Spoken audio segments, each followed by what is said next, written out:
need to drop for my desired velocity, and I like 1,300 feet per second because that's about the limit to where it'll cycle it automatically. Did a nice job there. Can cut up primer.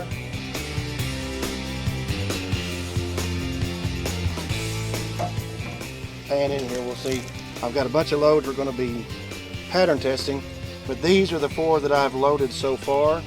You'll see. Looks pretty good.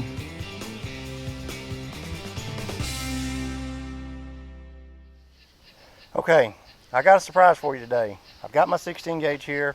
It's got an improved cylinder choke in it. We're marked off here at 20 yards. And 2 of the most popular, or maybe 2 of the only, that have been available for years, steel shot waterfowl loads from factory for the 16 gauge have been the Remington Nitro Steel. It advertises 15/16 of an ounce of number 4s, and it moves at 1,300 feet per second. The second shot is a Federal Speed Shock, and it is steel shot. It's number 4s at 15/16 of an ounce, and it goes 50 feet per second faster, so it advertises 1,350 feet per second. I don't have a chronograph yet. Hopefully that's coming one of these days for you guys to see, but we're going to do what I call the 16 gauge shootout and see which one of these at 20 yards, improved cylinder choke, patterns better out of this gun. All right, first shot's going to be the Remington Nitro Steel, 1,300 feet per second, 15/16 of an ounce of number 4. Once again, we're going through an improved cylinder choke.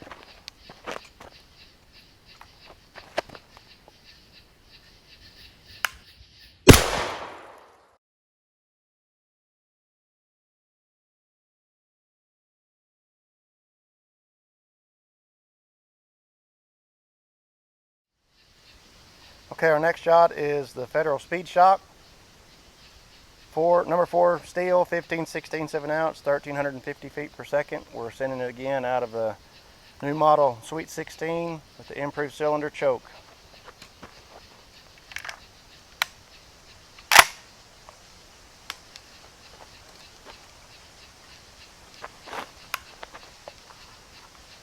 Here we go.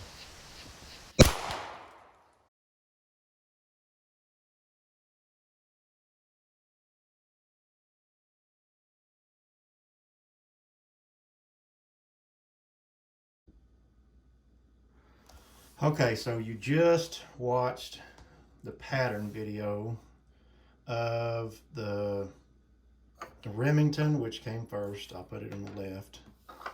I'm left-handed, so I like going left to right. It's also the way we read in America. So,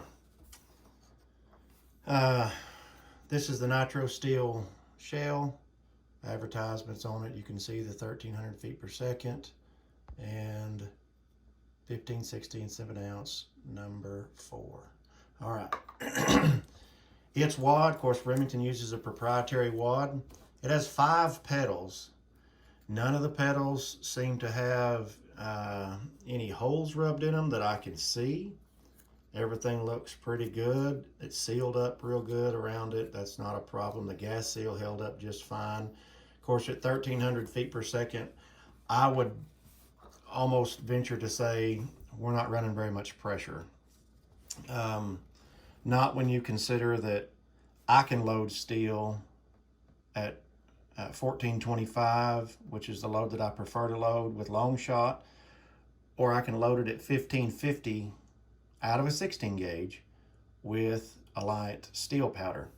But if you noticed the, let's see here, but if you noticed the Remington load was a little bit more spread out, a little bit more, it filled up the 30-inch circle just a tad more. It was 20 by 20 in dimensions on average, as best I could see.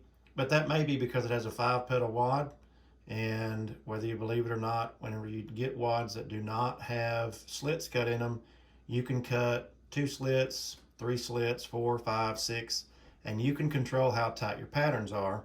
That does make a big difference. So that could be why that is more open than the Federal Speed Shock, which is what we shot.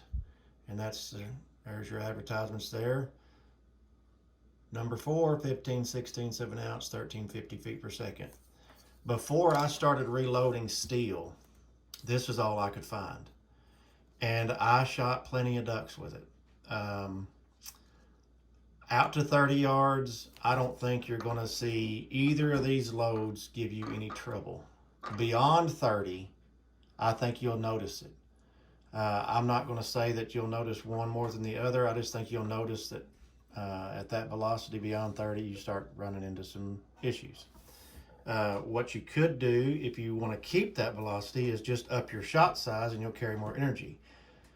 You'll sacrifice pellet count because both of these loads, or at least they used to, both of these loads, they only offer them in 4s, 2s, and BBs, and 4s, 2s, and BBs. So you're pretty much relegated to whatever they tell you that you have to use. But I like using number 5s in 16 gauge for teal and number 3s in 16 gauge for big ducks, for decoying big ducks. Anyways, the Federal Speed Shock, their wad, also proprietary to them, I'm sure, has 4 pedals, probably for the reason that it was tighter patterning out of that improved cylinder choke. It had a very good gas seal, as you can tell. I can't find any holes in the pedals.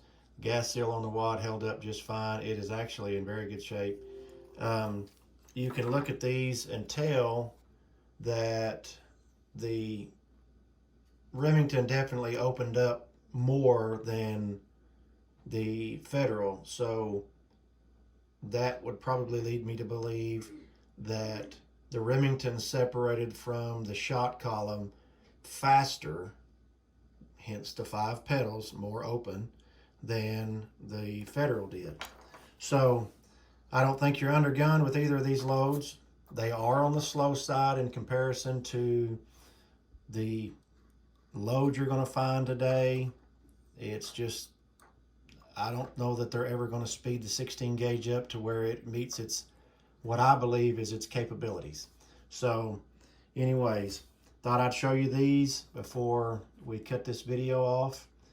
If you like what you're seeing, like, subscribe, hit that bell notification. It'll tell you every time that we load up a video, and we will bring one to you next week. Hopefully that's just as entertaining and just as educational. See y'all later.